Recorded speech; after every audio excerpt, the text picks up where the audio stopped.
오늘은 춤신춘왕 두 번째 시간 보도록 하겠습니다. 다윗은 다윗성을 건축하고 난 뒤에 성막, 정확하게는 이제 여호와의 언약궤를 옮기게 됩니다. 다윗은 그 누구보다도 여호와를 위한 열심, 질투가 핵심이었던 가장 뛰어났던 사람인데요. 다윗은 마침내 여호와의 언약궤를 자신의 성 다윗성으로 옮기게 됩니다. 잠깐 퀴즈를 보시면요. 세계 각국에 크리스마스가 되면 먹는 여러 가지 음식이 있는데요. 특히 이제 유럽에서는 빵을 많이 먹습니다. 독일에서 크리스마스에 먹는 빵이 있습니다. 요 근래 한 10년, 15년 전부터 우리나라 많이 좀 유행했는데요. 자, 1번 비시드 노엘, 2번 파네토네, 3번 구겔호프, 4번 톨렌. 자, 몇 번일까요? 어떻게 문제가 나오기 전에도 벌써 다 맞춰. 먹어봤습니까? 톨렌? 먹어보지도 않고 어떻게 알아, 이거. 책에. 이렇게 책으로 배우면 안 돼요, 뭐든지. 특히 먹는 거는 직접 먹어봐야 돼요. 정답은 4번 슈톨렌이 맞습니다. 슈톨렌은 독일에서 성탄, 대림절 기간, 성탄 한 달 전부터 독일의 가정에서 먹는 빵입니다, 슈톨렌. 그 빵을 한 달 동안 먹을 수 있는가? 슈톨렌을 만들 때는 이 견과류를 이렇게 보통 많이 넣게 되는데요. 뭐 여러 가지 종류의 견과류나 또는 건포도 이런 걸 넣게 되는데, 그것을 이제 럼주에 아니면 포도주나 이런 알코올에 절입니다. 그래가지고 이것이 이제 천연 방부제 효과를 하는 거죠. 그래서 그걸로 이제 빵을 만들고, 또 독일 빵은 맛이 없어 원래. 독일 사람들이 좀 무뚝뚝하잖아요. 뭐 소세지 먹고 이런 식으로. 그래서 독일 빵이 그렇게 맛이 없어. 이것도 빵이 이 슈톨렌도 크게 맛있는 빵이 아니에요. 맛있는 빵은 아닌데 보관을 오래 할 수가 있어요. 그래서 아주 오랫동안 한 달 정도 보관을 할 수 있고, 위에 이렇게 설탕 가루를 뿌려가지고 대림절 기간이 되면 독일 사람들은 이 슈톨렌을 각 가정에서 만들어서 매일 한 조각씩 잘라서 성탄절 앞두고 성탄절 때까지 같이 나누어서 가족들이 먹는 빵을 슈톨렌이다. 그래서 이 빵을 만들어서 가족이 나눠 먹기도 하고, 또는 이웃에 있는 사람들이나 또는 환경이 어려운 사람들에게 나누어 주는 그런 음식이 바로 슈톨렌입니다. 아까 봤던 이제 비시드 노엘이라고 하는 건 이제 프랑스에서 먹는 빵이에요. 이제 비시드 노엘이라고 하는데, 이것도 마찬가지로 약간 뭐 럼주나 이런 걸로 해서 좀 오랫동안 보관할 수 있도록 만드는 건데, 요즘도 이제 좀 제빵을 워낙 우리나라에 좀 많이 있다 보니까 이제 비시드 노엘도 만드는 제과점들이 있더라고요. 그 다음에 이제 아까 파네토네는 아주 유명하죠. 파네토네는 뭐 아주 유명한 빵입니다. 성탄을 기다리며 먹는 빵이죠. 그래서 또 이제 마트에 가면 성탄절쯤 되면 이것도 마찬가지로 럼주에 이 절여서 만드는 빵이래 가지고 보관을 오래 합니다. 제가 보니까 노브랜드 가니까 이 빨간 통에 이 철통에 해가지고 보관하는 걸 봤는데요. 뭐 유통기한이 뭐 6개월, 1년 정도 되더라고요. 굉장히 오랫동안 먹을 수 있는 빵, 파네토네라고 하는 이 빵이 있습니다. 그 다음에 이제 구겔호프라고 하는 이 빵은 이제 오스트리아에서 먹는 빵이 마찬가지로 또 견과류가 들어가고 성탄을 앞두고 이제 가족끼리 먹는 빵이다라고 보시면 되겠습니다. 그래서 이게 유럽은 이런 이제 빵을 만들어서 함께 성탄을 앞두고 가족이 함께 먹게 되고요. 우리나라도 이제 뭐 성탄절 되면 이제 크리스마스 케이크를 만들죠.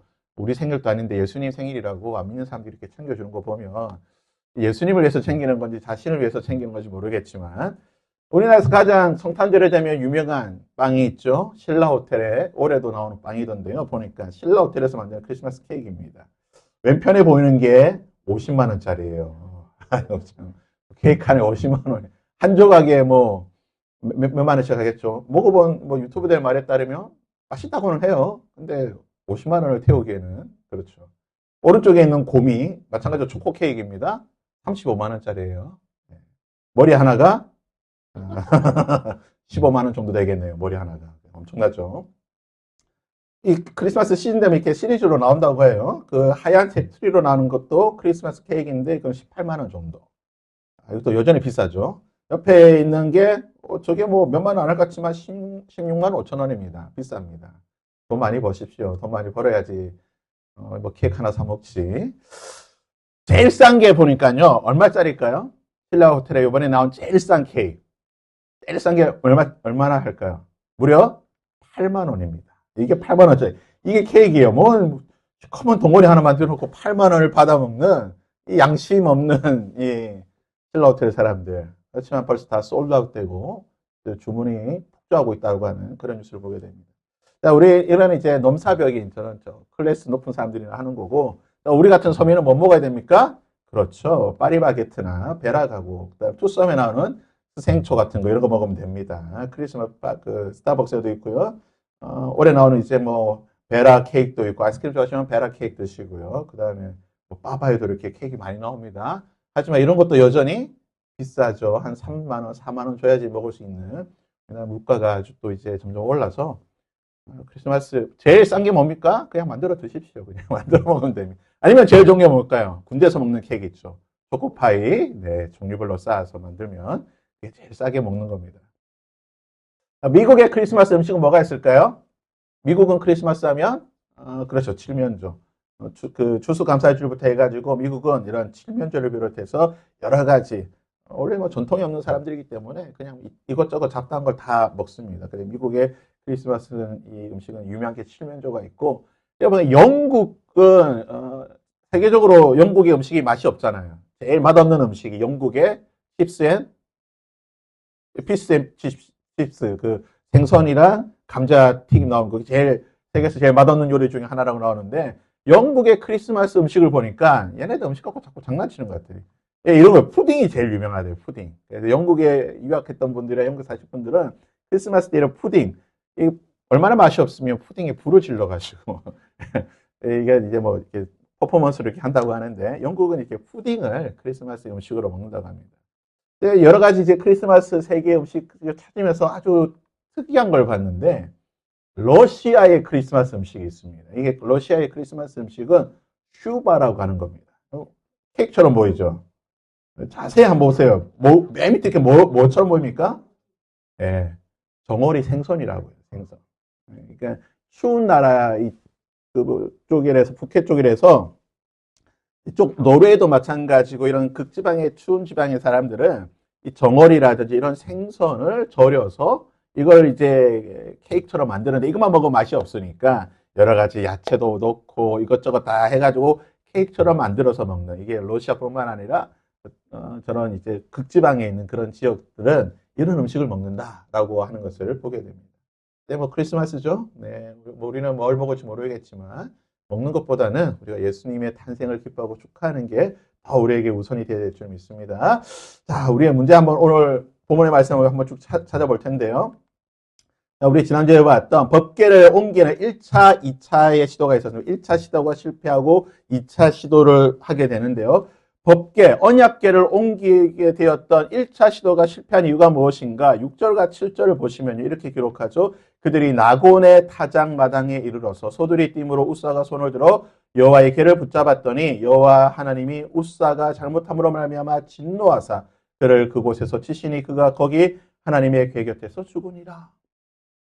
첫 번째, 아비나답의 집에 있던 법궤를 100년 만에 옮기게 될 때에 이것이 실패한 이유는 우사의 잘못으로 인해서 우사가 그 언약궤를 붙잡았기 때문에 그로 말미암아 성경에 보면 찢어 죽였다고 되어 있어요. 우사가 그냥 하나님께서 찢어버려요. 그 우리나라 사극에 나오는 거 있죠. 찢어 죽이는, 끔찍한 겁니다. 찢어 죽는 게 우사가 찢어 죽었다고 나와 있어요. 근데 우사만 잘못했는가? 우리가 지난번에 잠시 보았지만 다윗은 잘못이 없는가? 저는 우사는 표면적인 것은 우사가 잘못했지만 근본적인 근원적인 잘못은 누구냐? 다윗의 잘못이 더 크다고 볼 수가 있습니다. 그래서 지난번에 봤던 타임라인 짧게 한번 보면요. 다윗이 천부장, 백부장 그리고 지휘관들과 의논하게 돼요. 여호와의 언약궤를 옮기는 것은 하나님의 일이고 종교적인 일인데 누구와 의논하냐? 천부장, 백부장, 백성의 지휘관들과 의논했다. 그러니까 처음부터 잘못된 거예요. 하나님의 일을 하나님의 백성과 하나님의 사람들과 성경의 말씀대로 해야 되는데 지도자들과 그 주변에 있던 참모들과 의논하게 되고 그들 중에서 이스라엘에서 3만 명을 선발하게 되고 그제서야 그리고 나서 제사장과 레위인들 자 이제 우리가 언약궤 아비나답의 집에 있던 언약궤를 가져오려고 한다. 통보한 거예요. 제사장들과 의논하고 제사장들에게 위탁한 게 아니라 야 우리 하니까 너희들 와 라고 통보를 하게 되죠. 그러고 나서 어떻게 옮깁니까? 성경은 원래 다윗이 어깨에 메고 옮기려고 했지만 아마 천부장, 백부장, 백성의 지휘관들이 이야기했겠죠. 예전에 우리 조상들이 베세메스에서 아비나답의 집으로 갈 때에 그 수레를 옮겼다. 새 수레를 만들어서 소가 끄는 수레에 옮겼습니다. 아마 이야기를 했기 때문에 제가 추측컨대 아마 그러지 않았을까. 그래서 다윗이 새 수레를 만들어서 수레를 만들고 소가 끄는 수레를 만들어서 거기에다가 언약궤를 싣고 옮기게 됩니다. 이 옮기는 일에 아비나답의 아들, 성경은 아들이 나와 있지만 손자일 가능성이 많아요. 왜냐하면 100년의 시간이 지났기 때문에 아비나답의 손자였던 우사와 아효가 앞과 뒤를 맡아서 인솔하게 되는데요.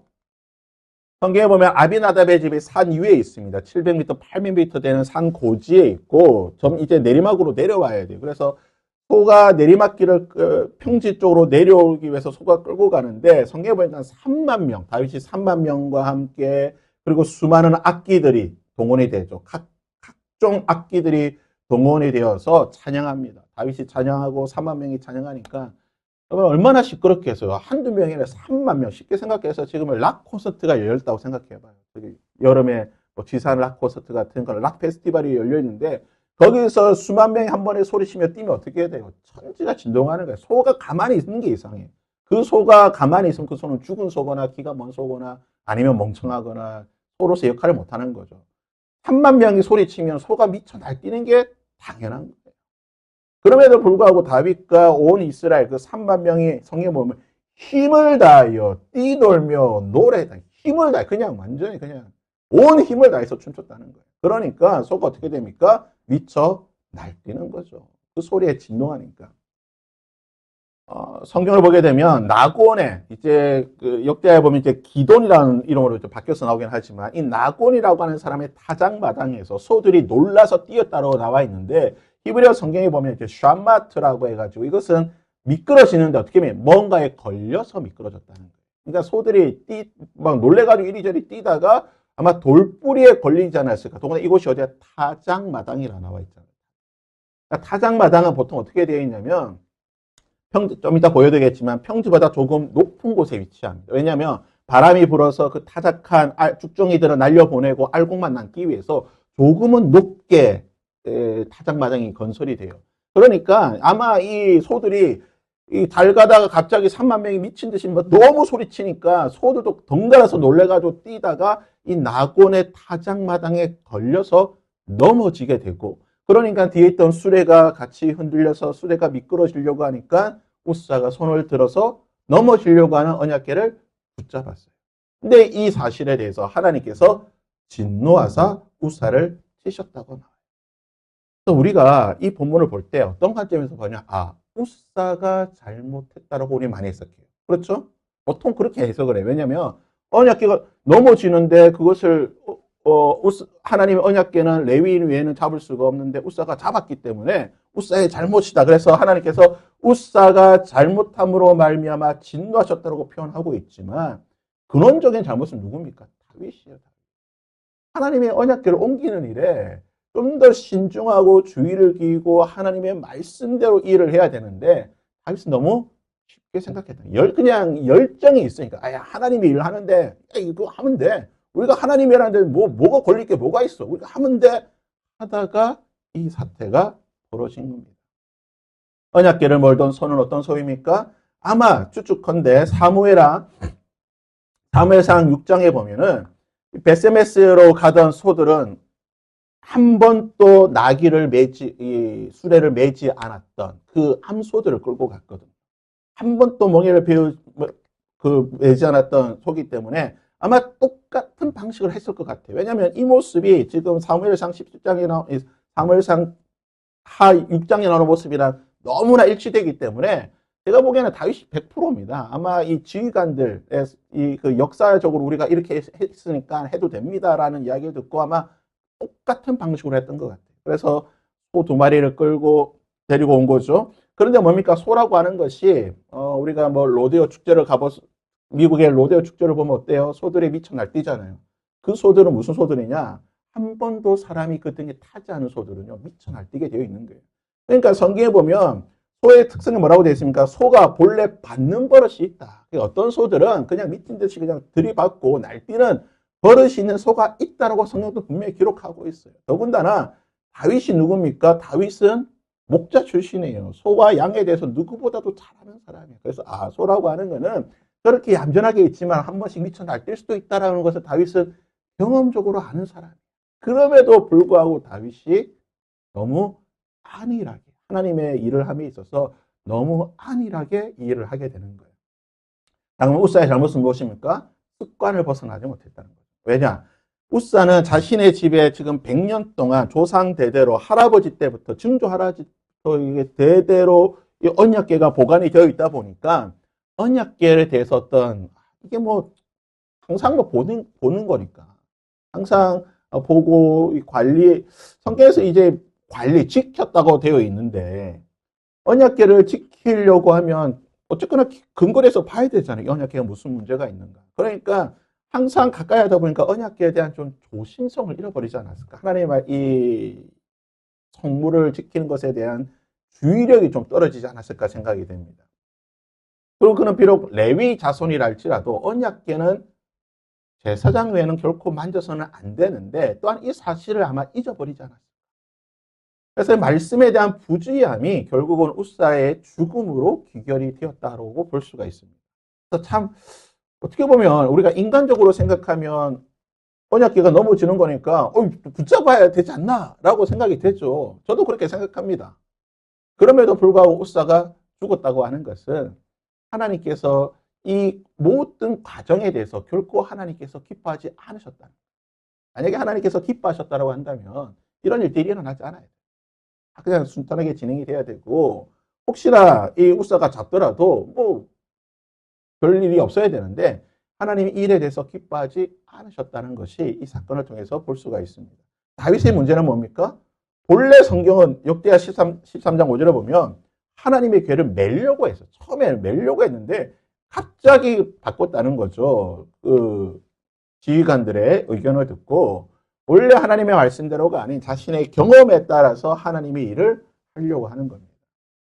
더군다나 소들의 특성을 알고 있음에도 불구하고 그것을 좀 주의하고 조심해서 해야 되는데 더군다나 내리막길이고 그런 모든 상황들을 이 일의 전체적인 것을 지휘하는 지휘관으로서 다윗이 충분히 고려를 해야 됨에도 불구하고 다윗이 그렇지 않다는 거예요.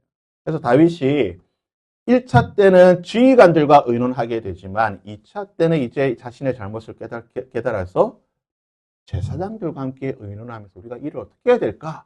메고 오자. 그때부터는 이제 원래 계획대로 메고 오게 되면서 2차는 성공하는 것을 보게 됩니다. 그래서 우리가 하나님의 지난번에 말씀드렸지만 우리가 하나님의 일이라고 해서 너무 그냥 은혜로 이렇게 해서는 안 돼요. 우리가 주어진 그 원칙과 원리와 그리고 여러 가지 법적인 것을 다 지켜 행하는 것이 참 중요합니다. 그런 면에서 보면 뭐 사랑의 교회가 요번에 무슨 대법원의 판결에 따라 가지고 뭐 이렇게 도로를 점유하는 사건이 있죠. 여러분 그거는요 100% 사랑교회가 잘못한 거예요. 지금 오정희 목사가 얼마 전에 뭐 하나님께서 성탄절로 이렇게 큰 선물을 주셨습니다. 이거 복원 안 해도 됩니다. 이거 이야기하는데 그냥 그건 아니라고 봐요. 아무리 하나님의 성전을 짓는 일이지만 나라에서 정한 법과 원칙이 있는 거고 나라의 땅을 그렇게 마음대로 함부로 점유해서 쓰고 법원에서 판결도 그러니까 목사들이 자꾸 말을 정확하게 안 해요. 법원의 판결 내용이 뭐냐면 저도 찾아봤는데 복원을 해야 정상이지만 복원을 해야 되는데 법도 판결을 복원하라고 했어요. 해야 되는데 지금 복원하기에는 너무나 많은 손실이 있다. 재정적이라든지 여러 가지 문제가 있으니까 복원하지 않아라. 해야 됨에도 불구하고 이 지금 다시 그거 교회를 다시 막아버리고 원상복구하기에는 너무 불가능에 가깝다. 그래서 그냥 복원하지 않는 것이 좋겠다라고 교회 입장을 이렇게 좀 봐준 거예요. 그것을 마치 우리가 법적으로 이겼다라고 막 고정희 목사님 약간 이게 말로 자꾸 사람을 현혹시키는 기술이 있어가지고 우리가 하나님의 일을 할 때 정해진 나라의 법과 또는 원칙에 우리가 잘 지키면서 행하는 게 참 중요합니다. 목사님들이 보면 뭐 교회 특별히 이제 교회 건축이나 이런 거 할 때 좀 많이 그런 게 있어요. 은혜로 하면 돼. 야 기도하면 다 해결할 때 기도해도 해결 안 되는 거 있습니다. 법으로 지켜야 되는 것들 법으로 지키면서 해야 되는 거예요. 그걸 자꾸 어겨가지고 제 친했던 목사님도 마찬가지죠. 그 어떤 교회 부임했더니요. 교회가 보니까 부임으로 부임해서 갔더니 교회 옆에 법에 어긋난 불법 건축물을 만든 거예요. 그 전임 목사님은 이제 좀 지위가 있고 지역사회 영향력이 있어가지고 구청에서 아무 소리도 못 하다가 젊은 목사로 바뀌니까 구청에서 원성 복구하라고. 이게 문제가 생겨가지고 그리고 이제 그런 여러 가지 문제 때문에 결국 교회가 좀 어려움이 생겨서 목사님이 나오시는 정도 봤는데 하여튼 우리는 법을 좀 지켜야 됩니다. 목사님들이. 더군다나 이제 교회들은 좀 잘 지킬 필요가 있습니다. 이게 타작마당이에요. 타작마당. 그래서 타작마당 이렇게 약간 높이 설치합니다. 옆에 보면 이제 이게 보면 복원한 타작마당이라 되어 있지만 요거 약간 낮은 거는 요 타작마당도 되지만 포도주 틀도 같이 겸해서 할 때는 이렇게 조금 낮게 설치도 합니다. 포도주 틀은 좀 낮게 땅을 파게 설치를 하고 타작마당 조금 높게 설치를 하게 돼요. 그래서 왼편에서 보는 게 거의 일반적인 그런 타작마당. 그러니까 소가 내려오다가 이렇게 높이 있으니까 걸린 거예요. 그냥 돌뿌리에 걸리고 이게 약간 솟아 있는 데다 걸려서 넘어질 수밖에 없는 거죠. 그래서 다윗이 제가 보기에는 물론 우사도 잘못했지만 우사의 잘못은 개인의 잘못이지만 다윗은 전체적인 것을 살펴보면 인도함에 있어가지고 다윗이 더 큰 잘못이 있지 않았나라고 생각이 되고요. 성경에 보면 이제 타작마당, 기돈의 타작마당, 보아스의 타작마당, 나곤의 타작마당, 아라우나의 타작마당, 여러 가지 타작마당이 있습니다. 성경에서 보면 이런 타작마당이 참 중요한 것을 보게 되고요. 그래서 이제 2차 시도를 하게 되죠. 가드 사람, 오벳 에돔의 집에 3개월을 보관해. 다윗이 우사가 주는 것을 보고 이거 못 가져오겠다. 나 무서워서 못 가져오겠다고 하니까 오벳 에돔, 가드 사람, 이 블레셋 가드가 아니라 가드 림몬이라고 하는 지역의 사람이. 그래서 아마 이 레위인일 가능성이 많습니다. 왜냐하면 이방인의 집에 하나님의 언약궤를 맡길 수는 없어요. 분명히 이 사람 또 레위인일 가능성이 많고 나중에 역대상에 보게 되면 이 오벳 에돔이 성전 문지기 역할을 감당하는 것을 보게 되면 이 사람도 레위 사람이구나라고 볼 수 있습니다. 그래서 이 3개월을 머무는 동안 오베데돔 집에 하나님께서 복을 주시게 되고 누군가에게 다윗에게 말하죠. 왕이시여 오베데돔의 집에 언약궤가 들어갔는데 3개월 만에 이 사람이 갑자기 로또도 되고 부동산이 올라가지고 그냥 성경 역대하 13장에 보면은 그의 소유가 복을 받았다 돼 있거든요. 그 사람이 하는 것마다 주식도 오르고 비트코인도 오르고 뭐 다 돼. 갑자기 그냥 몇 배 부자가 되었습니다 하니까 다윗이 뭐야? 내가 하나님의 궤를 가져오려고 하다가 이 사람이 복을 받네? 다윗이 질투심이 폭발했죠. 안 되겠다. 가져와야 되겠다 해가지고 다윗성에 천막을 치고 하나님의 법궤를 가져오게 됩니다. 이때 가져올 때 보면 이제 그제서야 다윗이 정신을 차리고 제사장을 비롯해서 레위인들을 모으고 그들의 직무에 따라서 여러 가지 것들을 잘 배분해서 언약궤를 옮기게 되는 것을 보게 됩니다. 그래서 처음 옮겼을 때에 6걸음 옮기고 나서도 아무 문제가 없게 되자 제사 드리고 나서 다시 옮기게 되는데 이것을 옮기면서 다시 어떻게 합니까? 우리가 봤지만 배 에봇은 제사장이 입는 옷이에요. 속옷같이 제사장이 안에 받쳐 입는 옷인데 배 옷을 다윗도 입었다라고 나와 있어요. 다윗이 제사장이 입는 그 배 에봇을 입고 다윗이 약간 보면 그러니까 성경은 우리가 조금 이해를 해야 됩니다. 하나님은 사랑하는 사람은 무한정 그냥 사랑해 주시는 것 같아요. 뭔가 조금 우리가 눈에 이거 좀 아닌데 싶어도 하나님이 봐주는 경향이 있어요. 왜냐하면 다윗 같은 경우를 보세요. 제사장만 먹어야 되는 진설병을 먹었는데도 안 죽었어요. 하나님이 봐줬어. 그가 살 수 있도록. 그럼 제사장이 와야 되는 배의 옷을 입고 춤추고 있는데 안 죽어. 하나님이 봐준 거. 다윗 하나님이 얼마나 사랑하는지 모르겠어요. 다윗이 배옷을 입고 춤추는데 이스라엘 온 백성도 함께 춤추고 그리고 마침내 다윗성에 들어와서 법궤를 안치하고 난 뒤에 그 다음에 번제와 화목제를 드리고 백성을 축복하고 먹을 것을 줘서 보내게 됩니다. 여기까지가 이제 우리가 오늘 봤던 사무엘하 6장의 말씀. 네, 우리가 한 가지를 한번 살펴보겠습니다. 아비나답의 집에도 언약궤가 보관이 되었어요. 성경에는 이제 그 사무엘상에는 20년이라고 기록되어 있지만 그 20년은 사무엘이 사사로 서기까지의 기간이고 아마 모든 시간들 쭉 통틀어 보게 되면 대략 한 세기, 한 100년 정도가 이 아비나답의 집에 언약궤가 보관이 되어 있었는데 성경을 보면요. 아비나답이 하나님의 복을 받았다는 기록이 없어요. 100년 동안 그 집에 언약궤가 보관이 되어 있었는데 복을 받았다는 어떤 기록도 없습니다. 근데 오벳에돔은 3개월만 보관했거든요. 3개월만. 그것도 다윗이 못 갖고 가겠어 무서워 해가지고 그냥 오벳에돔 집에 보냈는데 오벳에돔은 3개월 보관했는데 엄청난 복을 받습니다. 그의 모든 소유가 복을 받고 하는 것마다 복을 받고 그래서 사람들이 저 사람 복 받았다고 볼 정도로 인정할 만큼의 복을 받았습니다. 왜 그랬을까요? 왜 이런 차이가 있습니까? 왜 그랬을까요? 그래서 저도 이거 왜 그랬지 해가지고 저 이제 찾아봤어요. 성경 본문도 찾고 히브리어 원어도 한번 쭉 찾아봤는데 성경에 보면 그 사무엘상 6장에 보면 7장이죠. 7장 1장에 보면 기럇 여아림 사람들이 와서 여호와의 궤를 옮겨 산에 사는 아비나답의 집에 들여놓고 그의 아들 엘리야사를 거룩하게 구별하여 여호와의 궤를 지키게 하였다라고 나와요. 그 아비나답 집에 갔던 언약궤 모습이고 오늘 말씀 10절에 보면 다윗이 여호와의 궤를 옮겨 다윗성 자기에게로 메오기를 즐기하지 아니하고 누구에게? 가드 사람 오벳 에돔의 집으로 메어갔다. 성경이 이 두 구절입니다. 이제 두 구절로 비교를 해야 돼요. 이 두 구절 놓고 비교하면 아비나답은 100년 동안 보관했는데 어떠한 복도 못 받았고 복에 뭐 건더기도 못 받았어요. 근데 오벳에돔은 3개월만 놔뒀는데 엄청난 복을 받았어요. 왜 그랬을까요? 왜 이런 차이가 있습니까? 제가 이 빨간 줄로 쳐놓은 부분을 해가지고 제가 히브리어 동사를 찾아봤어요. 왜 여호와의 궤를 옮겨서 들여놓았다. 오벳에돔 집으로 메어갔다. 이 동사가 히브리어로 똑같은 히브리어는 여러 가지 이제 그 형태가 있어요. 칼, 가탈형, 피엘형, 히필형 여러 가지 형태가 있는데 똑같이 히필형 단어를 쓰고 동사 형태를 히필이 뭐냐면 사역 동사예요.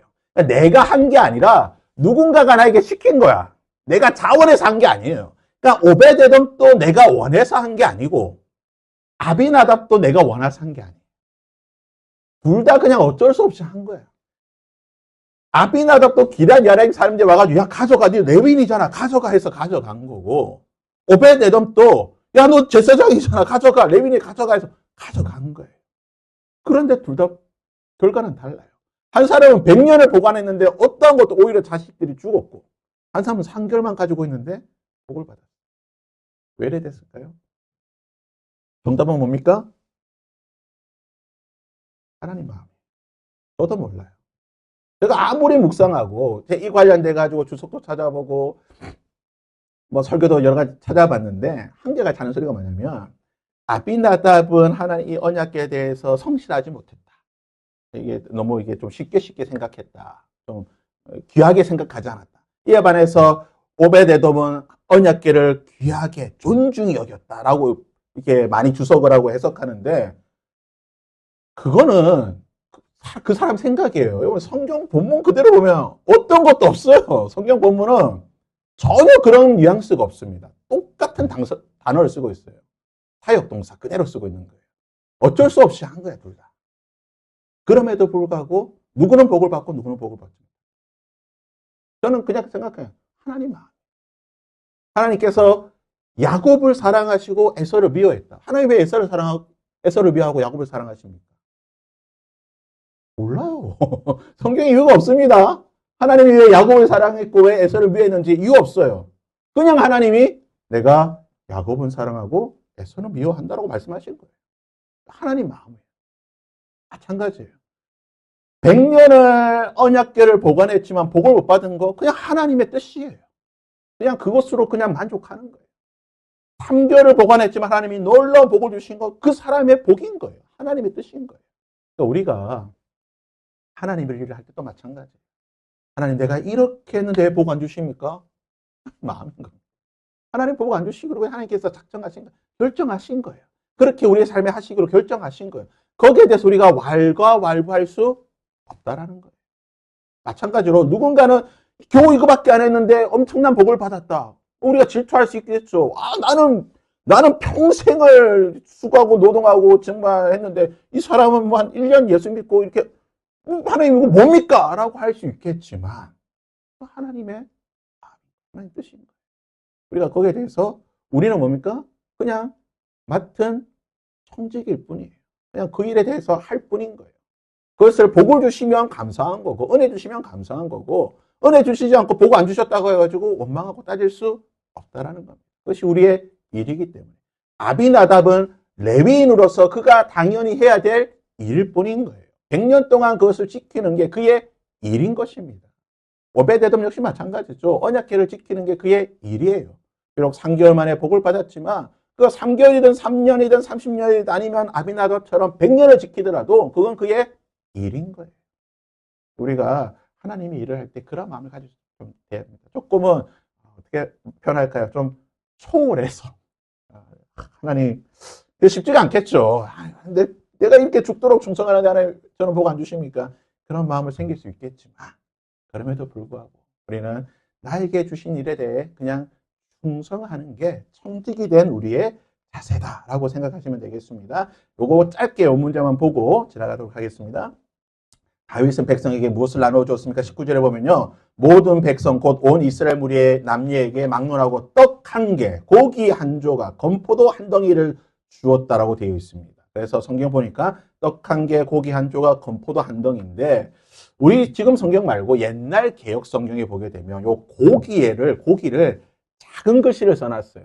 우리 성경 지금은 이게 잘 구분 안 되는데 예전 성경에는 작은 글씨를 써놓은 거는 번역본마다 좀 다르거나 조금의 해석의 여지가 다를 때는 작은 글씨를 썼거든요. 또 고기를 작은 글씨로 썼다는 거는 고기 한 조각으로 되어 있지만 히브리 원어를 제가 그래서 히브리 원어를 보니까 고기라는 단어가 없어요. 고기가 아니에요. 뭘 줬을까요? 일단 축제는 뭐니 해도 먹을 게 제일 중요하죠. 그래 세계 3대 축제 리우, 카니발, 옥토버 페스트, 삿포로 축제 가면 뭐가 있습니까? 경치 좋죠. 그러나 금강산도 직후경 먹는 게 최고입니다. 그래서 축제는 뭐든지 먹을 게 있어요. 잔치집에 먹는 게 없으면 안 됩니다. 우리나라에도 잔치 때마다 먹어야 되는 음식 쭉쭉쭉쭉 이렇게 있죠. 그래서 유월절도 마찬가지입니다. 유월절도 이 유월절 음식을 먹는 거예요. 이게 먹는 게 가장 중요한 건데 그래서 성찬도 마찬가지입니다. 성찬도 주일에 초대교회 성도들은 식사와 성찬을 함께 했어요. 그러니까 식사를 하고 성찬을 하든지 성찬을 하고 식사를 하든지 그래서 식탁의 공동체가 굉장히 중요한 것이 교회의 전통이었다. 먹는 것. 그래서 먹는 게 목숨 걸어야 됩니다. 우리는 먹고 사는 것에 목숨 거는 그런 삶이 돼야 됩니다. 교회가 너무 먹는 거 밝히는 거 아닌가? 왜? 예수님도 먹는 거 좋아하셨습니다. 예수님도 잘 먹으셨어요. 물론 뭐 굶주릴 때도 많으셨지만 예수님께서 많이 부름받아 다니시면서 잘 드셨습니다.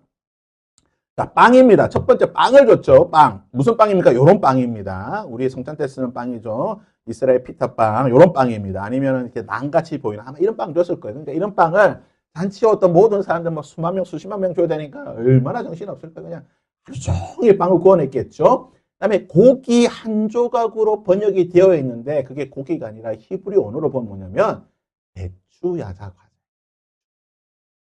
고기처럼 보이잖아요. 이게 약간 비스무리하게 좀 보입니까? 그래서 아마 요 대추 야자 말린 걸 그대로 줬거나 이것을 이제 빵 안에 넣어서 아마 이렇게 굽건했던 그런 과자 형태로 주지 않았을까. 그 다음에 이제 건포도 떡이죠. 우리가 많이 보는 식빵에 가면 이제 건포도 이렇게 하는 빵, 요런 빵. 그래서 고기를 준 게 아니고 그 많은 사람 고기 주려면 소를 어떻게 잡어? 나라 기틀이 흔들리니까 안 되고 빵으로 주지 않았을까. 각종 맛있는 빵, 그 당시에 먹지 못하던 좀 잔치에나 먹을 수 있는 그런 빵 같은 걸 주지 않았을까라고 해석을 할 수가 있습니다. 마지막 3번. 다윗이 왜 미가를 업신여겼습니까? 16절에 여호와의 개가 다윗성에 들어온 걸 볼 때에 사울의 딸 미갈이 창으로 보다가 다윗이 여호와 앞에서 뛰놀며 춤추는 것을 보고 심중에 그를 업신여겼다. 왜 미갈이 다윗이 춤추는 것을 보고 업신여겼을까요? 아니 왕이 여호와의 언약궤 가져오는 거 보고 기뻐서 춤추고 베옷 입고 춤추는데 그것을 창에서 딱 보다가 미갈이 비웃었단 말이죠. 심중에 그를 업신여겼다고 되어 있는 거예요. 비웃었다는 거예요. 왜 그랬을까요? 왜? 이유가 뭘까요?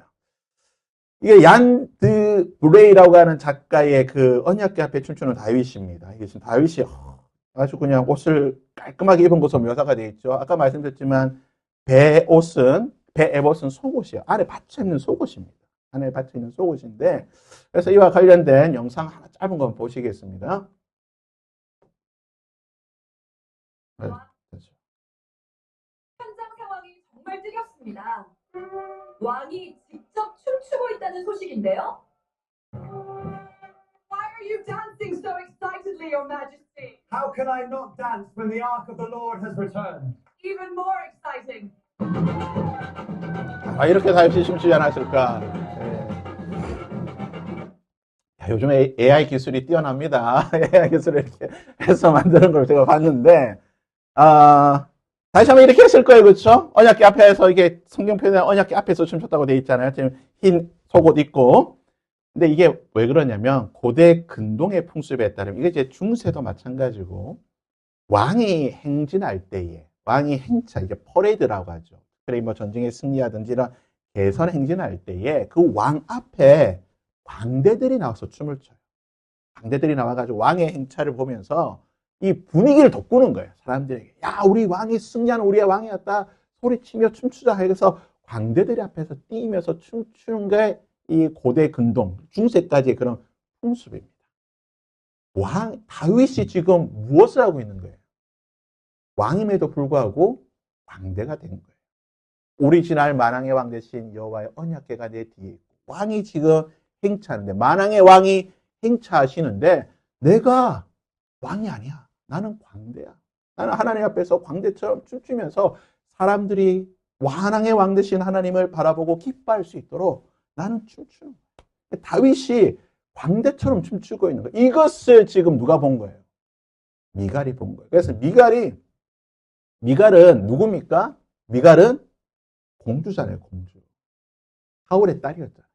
평생을 공주로 손 안 묻히고 고고하게 뭐 이렇게 살던 사람인데 자신의 남편이 왕이 갑자기 비천한 광대처럼 저렇게 춤추고 있는 거 보니까 이해가 못하는 거예요, 이 사람. 여러분 종종 보면 이 부자들은 우리와 생각이 다른 사람들이 그 사람들은 좀 우리와 생각이 다르고 행동 패턴이 다른데 이 미갈은 도대체 이해할 수가 없어요. 자신의 생각으로 어떻게 왕이 저럴 수가 있는가? 그러나 다윗은 누굽니까? 만왕의 왕 하나님께서 함께 오시는데 내가 뭐라고? 나는 왕도 아니야. 만왕의 왕 앞에서 나는 그냥 한낱 춤추는 광대일 뿐이야. 그럼에도 불구하고 나는 스스로 광대가 돼서 하나님 앞에서 기뻐 춤추며 뛰며 찬양하겠다. 이게 다윗의 마음. 여러분 만왕의 왕 되신 하나님 앞에 우리가 무엇을 체면을 차리고 무엇을 우리가 뭐 하겠습니까? 만왕의 왕 되신 하나님이 있는데 그 하나님을 기뻐하고 그 하나님을 즐거워하고 함께 그것을 즐거워할 수 있도록 한다면 우리가 무엇을 못하겠어요? 그래서 우리가 이 예배뿐만 아니라 모든 것이 마찬가지예요. 우리가 신앙의 생활할 때도 마찬가지고 만왕의 왕 되신 하나님이 함께 하신다고 한다면 우리가 그 왕 앞에서 못할 게 뭐가 있겠어요? 왕이 함께 계시는데 내가 왕처럼 있으면 안 되는 거예요. 왕이 여러분 성경에 보면 여호와 하나님께서 천상 어전 회의를 주관하실 때에 아주 재미있는 표현이 있어요. 여호와께서 자리에서 일어나신다라고 돼요. 만왕의 왕 되신 하나님께서 일어나실 때에 천상의 모든 존재들이 그 앞에 굴복하는 장면이에요. 하나님께서 우리와 함께 하신 만왕의 왕 되신 하나님이 있는데 제가 뭐라고 그냥 뭐 안 됩니다. 우리가 하나님 앞에 항상 겸손하고 낮은 모습을 가질 수 있어요. 특별히 우리가 뭐 이렇게 직분이 올라가고 어떤 나의 직위가 올라가고 나의 어떤 것들이 올라가면 올라갈수록 조심해야 됩니다. 그래서 저는 뭐 이렇게 목사님들 모임 가고 보면은 뭐 직분이 올라갔다고 아니 뭐 직분 올라가면 직분 올라가는 거지 왜 자꾸 하나님 자리에 올라가려고 하는 거예요. 그런 목사님들 너무 많아요. 그 목사님뿐만 아니라 장로님들도 장로 되면 하나님인 줄 알아. 그냥 장로 되는 순간 그냥 하나님처럼 그냥 어깨에 힘 딱 줘가지고 제가 사역했던 전교회 집사님 장로 피택 되는 순간 바로 그냥 어깨가 실시간으로 봤습니다. 어깨가 이렇게 있던 분이 실시간으로 어깨가 이렇게 되는 것을 봤어요. 너무 안타까웠어요. 하나님 앞에 우리가 교만해서는 안 됩니다. 다윗처럼 항상 낮고 겸손한 모습으로 우리가 하나님 앞에 섬길 수 있기를 바랍니다. 다윗은 질투의 화신입니다. 참 좋은 질투입니다. 여러분 질투의 화신이 되길 바랍니다. 연인 간의 질투의 화신은 되면 안 되겠지만 하나님을 두고는 여러분 질투하신 하나님 내가 저 사람보다는 더 복을 받아야 되겠고 내가 저 사람보다는 더 하나님을 찬양하고 기뻐해야 되고 내가 저 사람보다는 더 하나님을 높여드리는 삶이 되고 싶습니다. 이런 좀 질투를 가질 수 있기를 바랍니다. 그래서 2025년 이제 끝나는데요. 2026년에는 여러분들이 가장 뜨거운 질투의 화신이 되어서 그 누구보다도 하나님을 기뻐하고 하나님을 즐거워하고 하나님을 높여드릴 수 있는 저와 여러분이 될 수 있기를 주님의 이름으로 부탁드립니다. 함께